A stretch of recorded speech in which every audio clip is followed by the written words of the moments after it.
Buen día, compañeros. Mi nombre es Alan Soto Cristóbal. Soy estudiante de la Facultad de Derecho, inscrito en el cuarto semestre, y el presente trabajo es para la materia Filosofía Jurídica o Filosofía del Derecho. El presente trabajo es un foro de discusión acerca del aborto y será analizado en dos ópticas: jurídica principalmente y filosófico-moral, seguido de un comentario personal acerca del tema. Empezaremos clasificando el aborto a partir de cuándo puede estar permitido y cuándo no puede estar permitido. Y sobre esto daremos una crítica jurídica y una crítica filosófico-moral. Muy bien. El fenómeno del aborto o el fenómeno abortista es criticado, estudiado y analizado desde muchas perspectivas. La primera consiste en considerar al aborto como una aberración, como una conducta totalmente inmoral y que en ningún supuesto puede ser realizada. Esto es, desde la primera categoría del aborto, como jamás debe de ser realizada. A pesar de que esté en peligro la vida de la futura madre, esta nunca podrá ser realizada. El segundo punto es el aborto cuando puede ser realizado solamente en cuestiones en donde peligre la vida de la madre. En esta categoría, el aborto también sigue siendo considerado como un fenómeno aberrante. Sin embargo, tendría esa exclusión. Cuando la vida de la madre peligra, es la única justificación en que se puede realizar esta conducta. Seguido de esta segunda categoría viene la tercera, que consiste en que el aborto podrá ser practicado en condiciones extraordinarias o cuando esté supeditado a condiciones extraordinarias.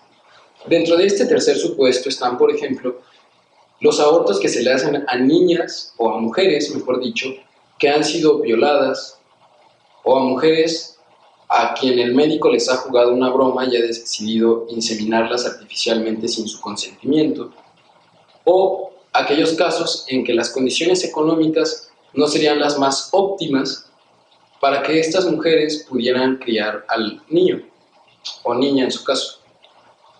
Seguido de esta tercera categoría viene la cuarta categoría, que es el aborto visto como una conducta liberal o una conducta que podría ser realizada en cualquier supuesto, siendo considerada tal vez como un deseo o como una herramienta para lograr un proyecto de vida respetable para cualquier persona. Bien, dentro de estas cuatro categorías que he enunciado, a mi parecer, jurídicamente y moralmente, debería de ser la cuarta, o el aborto considerado como una conducta liberal, la que debería de reinar o debería de ser adoptada en todos los estados que se hagan llamar democráticos y liberales. A continuación expondré por qué.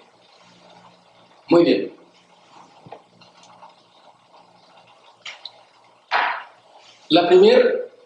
El fundamento para decir esto es considerar la creación del Estado a través de la teoría política del contractualismo. Esto es, el contrato social que entre todos hacemos para crear la figura del Estado, saliendo de nuestro estado de naturaleza para llegar a un estado de bienestar, a un estado armónico, en donde el Estado, nosotros, al otorgarle dentro de nuestra esfera de derechos y libertades, al hacer la entrega, esto claro es metafórico, al hacer la entrega de nuestros derechos y libertades, Este nos protegería y nos ayudaría a que nuestras relaciones fueran a través de las instituciones y de forma armónica. Siguiendo esta línea de pensamiento, decimos que el Estado no debe de ser una de esas libertades otorgadas. ¿Y por qué lo decimos? Porque es claro que nosotros somos los únicos que decidimos qué tipo de vida queremos llevar. Esto es, nosotros, a través de nuestro actuar, con nuestras conductas y omisiones, podemos decidir qué es lo que queremos para nuestra vida. Y al decidir esto podemos también introducir cómo lo queremos hacer. Pongamos un ejemplo. Si una persona, un hombre o una mujer, quieren llegar a ser los mejores académicos de la UNAM y para esto tienen que irse a vivir a otro lugar, por supuesto que lo pueden hacer. El Estado no puede limitar esta libertad. Limitarla sería concerniente a aceptar un Estado autoritario, un Estado no liberal, un Estado no democrático. Y si nosotros consideramos que México es un Estado democrático y liberal, entonces tendría que dejar que desarrollemos y ejerzamos conductas que puedan lograrnos alcanzar ese estado de plenitud que buscamos. Ahora, modificamos un poco el ejemplo. Si una mujer considera que para llegar al estilo de vida que quiere, tiene que auxiliarse en la herramienta del aborto, el Estado debe no solo de respetar esta decisión, debe de garantizarla, pues para eso está. Bien, este es el fundamento moral, el fundamento filosófico sobre la teoría política del contractualismo. El fundamento jurídico lo encontramos en el artículo 1 de la Constitución. ¿Por qué? Porque el artículo 1 de la Constitución consagra uno de los derechos que, en mi consideración, son de los más importantes que tenemos. La Constitución política en el artículo 1 nos dice que todas las personas que vivamos, esto es a partir de una interpretación de dicho artículo, obviamente, que todas las personas tenemos el derecho a determinar el libre desarrollo de nuestra personalidad. Esto tiene que ver mucho con lo que hace un momento comentábamos. Cada uno solamente va a saber cuál es el estilo de vida que quiere llevar para alcanzar las metas personales. Las metas personales no pueden ser determinadas por el Estado. Este derecho nos da la posibilidad para que, en dado caso, si nos ocurrió un accidente o si por libre albedrío decidimos tener un bebé, pero después decidimos no tenerlo, el Estado debería de respetar esa decisión. Por lo tanto, el aborto debería de ser tomado como eso, como una libertad y un derecho para ejercer esta libertad, no como una conducta aberrante per se, no como una conducta mala en sí misma. Bien, si tenemos el fundamento jurídico del artículo 1 de la Constitución, el aborto debería de ser permitido en todo el país. Sin embargo, actualmente solamente son pocos los estados en la República Mexicana que permiten el aborto. ¿Por qué? Porque la mayoría de las morales que dominan a los legisladores estatales siguen considerando el aborto como una conducta aberrante, cosa que debería cambiar, pero bueno, esto es materia de otra discusión. Ahora, pensemos en el aborto como una herramienta que solamente no debe de ser, que una conducta que puede ser ejercida solamente para las mujeres. Este pensamiento, aunque es muy atrevido, no lo digo yo, lo dice nuestro máximo órgano de interpretación constitucional. Me refiero, claro, a la Suprema Corte de Justicia. Esta ha determinado que el artículo 4 constitucional, a pesar de que establece que tanto los hombres como las mujeres somos iguales ante la ley, se debe de aplicar el principio de tratar igual a los iguales y desigual a los desiguales, en el sentido de que por las capacidades biológicas y fisonómicas de las mujeres, estas son las únicas que pueden decidir si quieren seguir o no con el embarazo.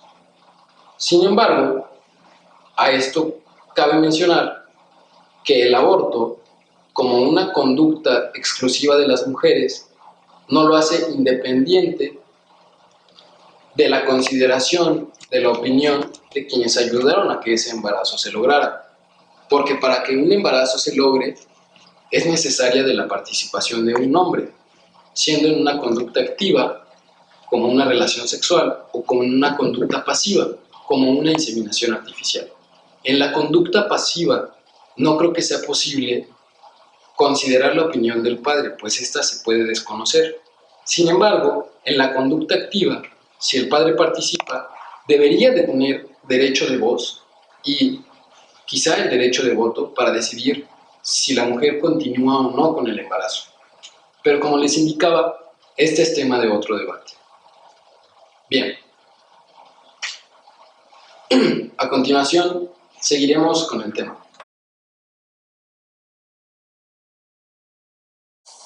Seguimos con el foro de discusión sobre el aborto. Muy bien, dado el fundamento jurídico de los artículos 1 y 4 constitucionales, seguiremos con dos críticas que se han hecho a qué implicaciones tendría el despenalizar o tener al aborto como una libertad o derecho fundamental, un derecho. Muy bien, se ha dicho y se tiene la errónea idea de que entre más derechos y libertades se le den a los ciudadanos de un estado o a las personas de un estado, se generará un ambiente en una sociedad de libertinaje, es decir, de actuar sin medida, de actuar sin responsabilidades, sin consecuencias. Esto es totalmente falso y a continuación explicaré por qué. Primero, pongamos un ejemplo para que esto sea más claro. Los mercantilistas en el siglo XVII no toleraban el comercio entre países. Por lo tanto, no existían regulaciones jurídicas sobre el comercio exterior. Pero, 2 siglos después, cuando el comercio entre países se vio como una actividad económica que generaba bastante utilidad y generaba un bienestar social y económico entre las naciones, se decidió extender el comercio. Es decir, la libertad para ejercer el comercio existió, se consolidó. ¿Esto qué implica? El que una libertad exista y sea otorgada a una persona implica necesariamente que ésta tendrá que ser regulada, justamente para no caer en un estado de libertinaje. Siguiendo el ejemplo, en México, cuando el comercio abrió sus puertas hacia todos los países, se extendieron las regulaciones sobre este comercio. Antes de que México abriera sus puertas al comercio, la legislación en comercio exterior era de este grosor. Y ahora, si ustedes checan la legislación sobre el comercio exterior, es más o menos así. Por lo mismo, cuando el aborto era una conducta que no estaba regulada, y que no estaba regulada porque no se concebía como una libertad o como un derecho, solamente teníamos una norma que expresaba que el aborto iba a ser penado. Y ahora que el aborto es permitido, al menos en la Ciudad de México, se han ido incrementando las regulaciones que nos dicen quién, cómo y cuándo hacerlo. Y esto es obvio, compañeros, porque a cada derecho corresponde una obligación, y estos derechos y obligaciones se verán plasmados en normas jurídicas. Para eso existe el derecho.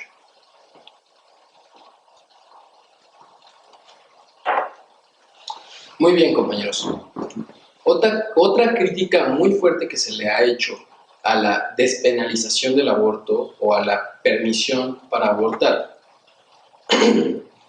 es que el aborto va a ser considerado como un método anticonceptivo o como un método de planificación familiar. Esto es falso. ¿Por qué? Porque el que tú permitas una conducta a través de su regularización jurídica no implica que la estés fomentando. Esto es, imaginemos por ejemplo que el uso de drogas, de cualquier tipo de drogas, deja de ser considerada como un tipo penal. Esto no quiere decir que estás favoreciendo el uso de drogas o que el uso de drogas no te va a importar como Estado. ¿Por qué? Porque que tú le quites una sanción a un supuesto no implica que lo estés permitiendo. Puede ser, como es en el caso del aborto, y que va muy relacionado con el argumento anterior, que ésta sea regulada de otra manera, no a través de la sanción. El que una conducta tenga una sanción no significa que no va a estar regulada, porque la sanción, como lo dice Hans Kelsen en Teoría Pura del Derecho, no necesariamente es un castigo, puede ser un premio, puede ser una sanción, puede ser cualquier cosa, ¿sí me entienden? Es una consecuencia a una conducta. Por lo tanto, el aborto debe de seguir siendo regulado. Puede tener sanciones, pero estas sanciones no deben de ser penales, no deben de ser que te priven de la libertad, porque esto sería darle un carácter de ilícito. Y el aborto, como derecho y como libertad, no es ilícito, no es una conducta mala en sí misma. Como lo explicaba en la primera parte de esta discusión, el aborto es un derecho que nos ayuda y que le ayuda especialmente a las mujeres a ejercer sus libertades y derechos sexuales de la manera más amplia posible. Esta es la naturaleza de este derecho. Muy bien. Siguiendo con esta discusión, podemos mencionar que existen conflictos normativos para algunos estudiosos del derecho con respecto a la despenalización del aborto. Y para esto quiero mencionar el caso específico que existió en México en los años 2006 y en el año 2007, cuando en el entonces Distrito Federal, la Asamblea Legislativa del Distrito Federal decidió que era momento de despenalizar el aborto.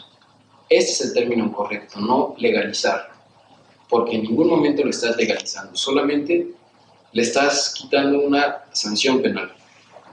Bien, para esto existió la figura jurídica de la acción de inconstitucionalidad.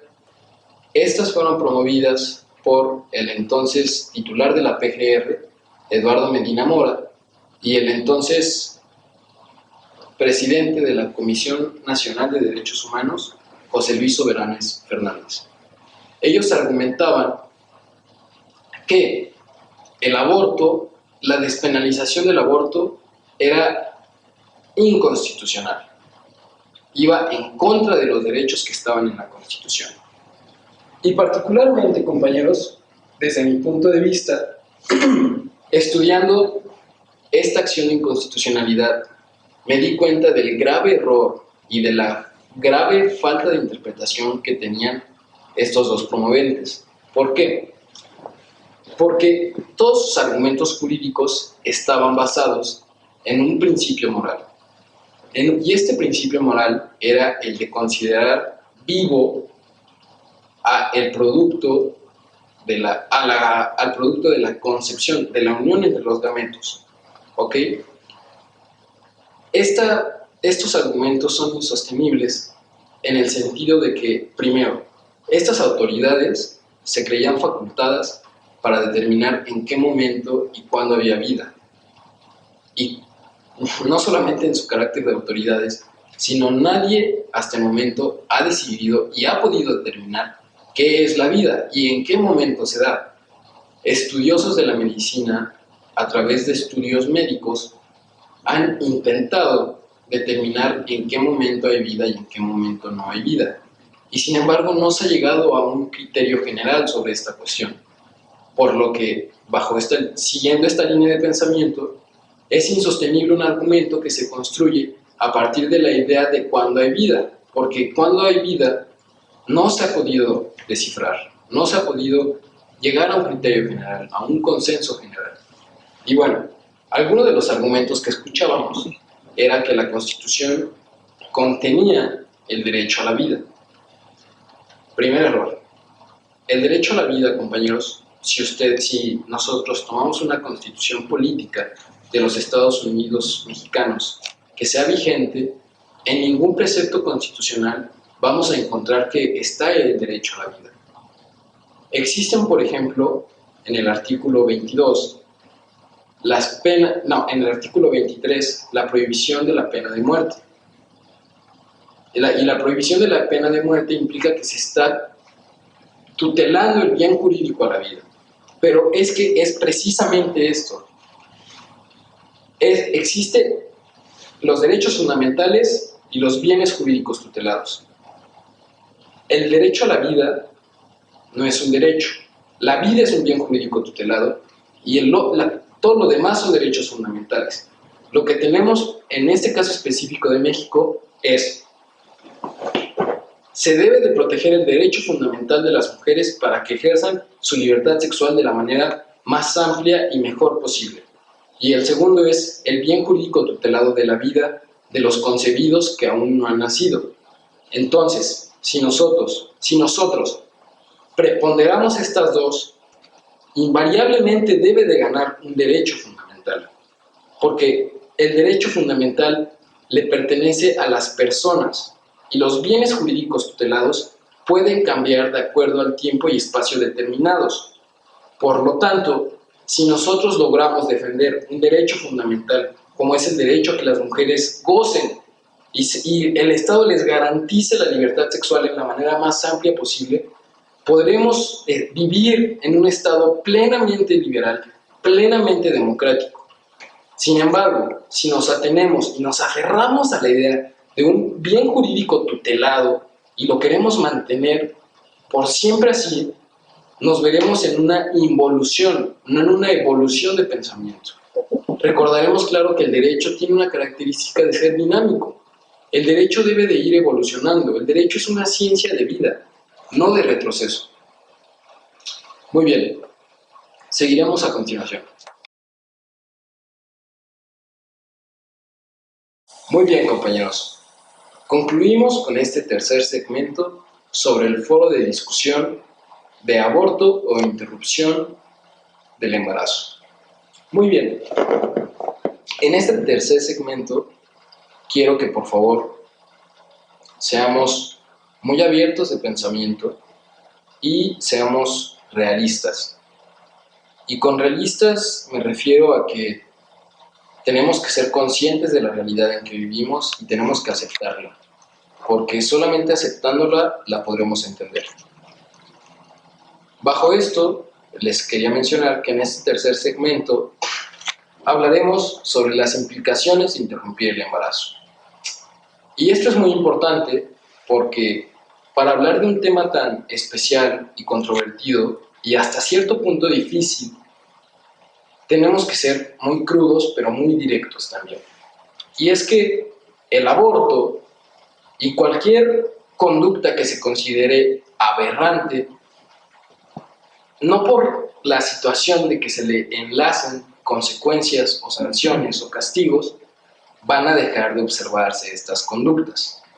Es decir, si al aborto se le enlaza una penalidad de cárcel o de una multa o de destierro o lo que se imaginen que sea malo o que sea un castigo, no porque existe este enlace significa que el aborto va a dejar de ser practicado o que vaya a haber personas que dejen de practicar abortos o que acudan a que se los hagan.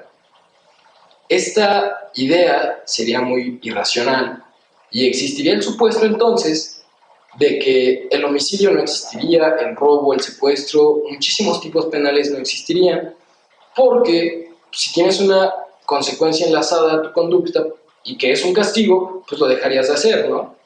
Pero esto es falso. Las conductas y la realidad siguen su curso independientemente de las consecuencias que nosotros desenlacemos.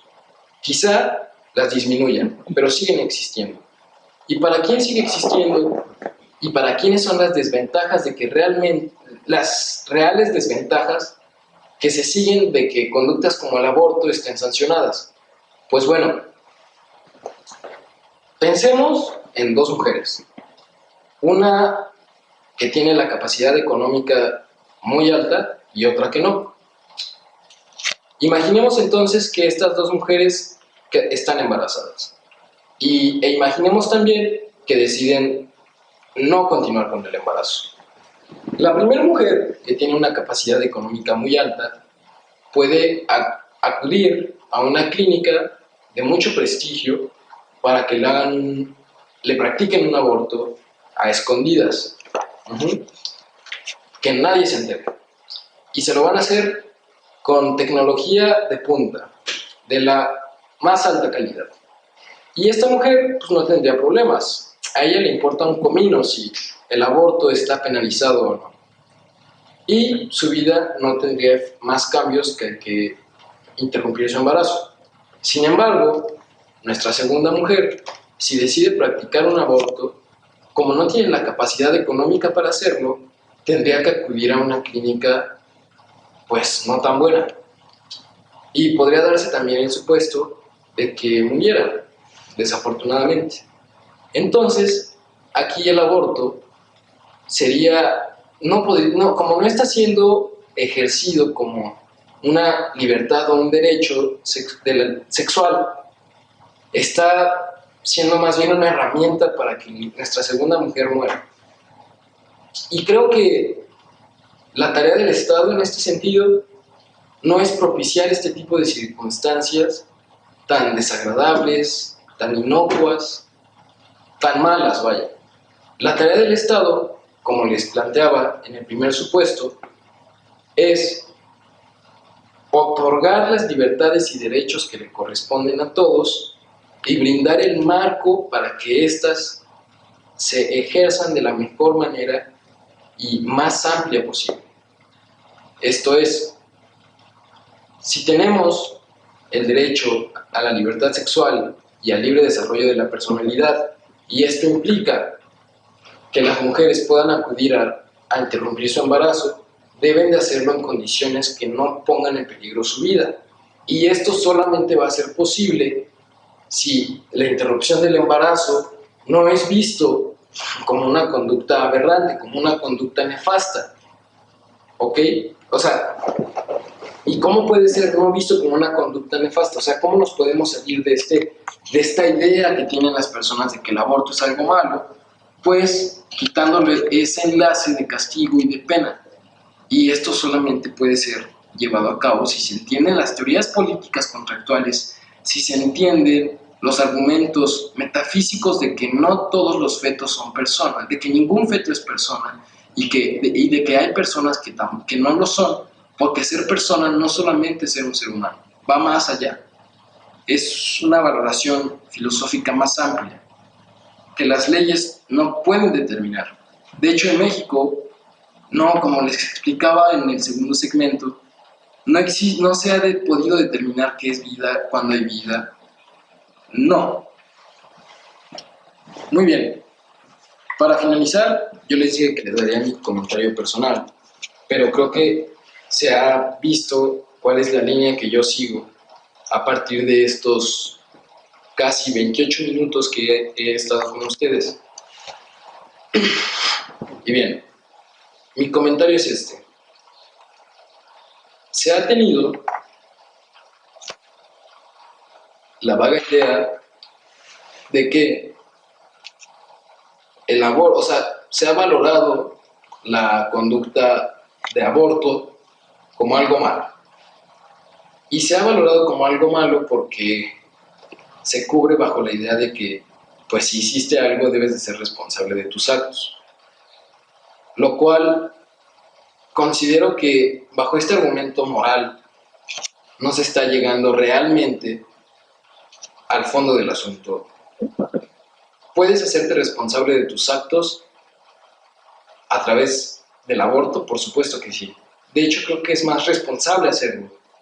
Creo que una mujer que decide abortar no solamente lo está viendo desde una óptica de comodidad, lo está viendo desde una óptica de seguridad para ella misma, de planificación para su vida. Y creo que si todos tenemos el derecho y la libertad para determinar cómo es que queremos vivir, a través de qué medios podemos lograr estos objetivos, creo que entendiendo esto, podemos aceptar que el aborto no constituye una conducta mala en sí misma, no constituye una violación a derechos fundamentales del concebido no nacido, constituye meramente eso, una expresión, una fisonomía de los derechos que tenemos todos para determinar cómo es que queremos vivir. Y el Estado, cualquier Estado que se haga llamar democrático y liberal, tiene que otorgar los medios para ejercer la gama de derechos que nos reconoce de la manera más amplia posible. Solamente así, a través de este intercambio de ideas con ustedes, podemos llegar a lo que verdaderamente implican este tipo de conductas tan especiales. Muy bien, sería todo por mi parte y muchas gracias por tan amable atención. Buenas tardes.